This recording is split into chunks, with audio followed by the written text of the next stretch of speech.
सोचिए, अगर किसी महिला का पति गुजर जाए और उसके ससुर भी इस दुनिया में ना हो, तो क्या उस महिला का कोई सहारा बचता है? शायद नहीं। क्या ऐसे वक्त में उसके ससुराल वालों पर यह जिम्मेदारी नहीं बनती कि ये उसका भरण पोषण करे?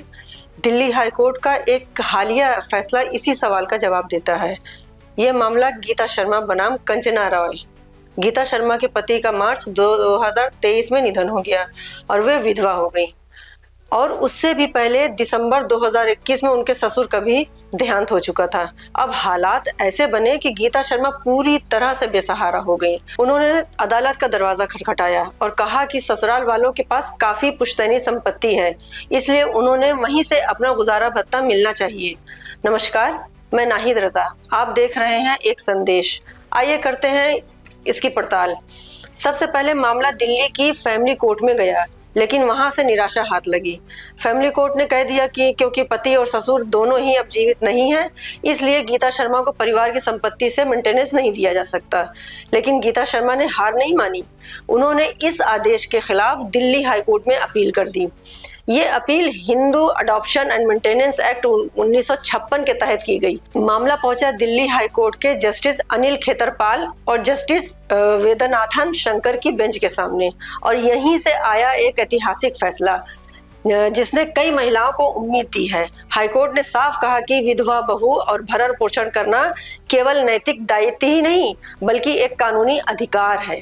अदालत ने कहा कि Hindu adoption and maintenance act की धारा 19 के तहत ये हक बहू को मिला है। इसका मतलब कि अगर कोई महिला विधवा हो जाती है और उसके पास अपने पति का या उसकी खुद की संपत्ति से गुजारा भत्ता नहीं हो रहा है, तो वो अपने ससुर की संपत्ति से भरण पोषण का दावा कर सकती है। लेकिन यहाँ एक महत्वपूर्ण बात है, ये हक केवल पुश्तैनी संपत्ति यानी एंसेस्ट्रल प्रॉपर्टी तक सीमित है। अगर ससुर ने अपनी मेहनत से अलग से कोई संपत्ति बनाई है, जिसे सेल्फ एक्यूर्ड प्रॉपर्टी कहते हैं, तो उस हिस्से से बहू गुजारा भत्ता नहीं ले सकती।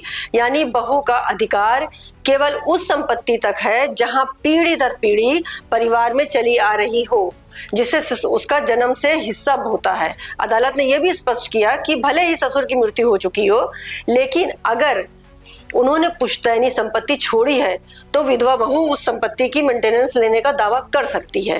कानून में यह भी कहा गया है, अगर संपत्ति को बेच दिया गया है और उस समय पर बहू की डिपेंडेंसी का नोटिस था, तो उसका हक फिर भी सुरक्षित रहेगा।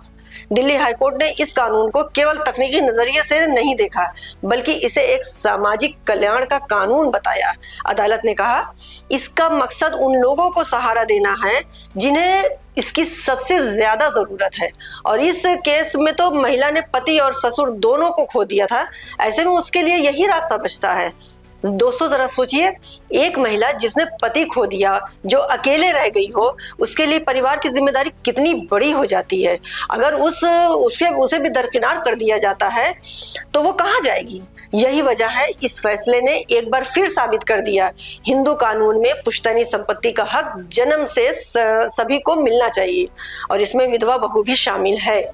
ये फैसला न सिर्फ गीता शर्मा जैसी महिलाओं को राहत देता है, बल्कि एक साफ संदेश भी देता है कि परिवार की जिम्मेदारी अब केवल रिश्तों तक सीमित नहीं, बल्कि कानून में भी दर्ज है। अब विधवा बहू दया या रहम की मोहताज नहीं है, बल्कि कानून के तहत अपने हक की मांग कर सकती है। आपको क्या लगता है दोस्तों, क्या ये फैसला सचमुच विधवा महिलाओं के लिए सुरक्षा की गारंटी बन पाएगा, या इसे और मजबूत करने की जरूरत है? हमें कमेंट करके जरूर बताइएगा। नमस्कार।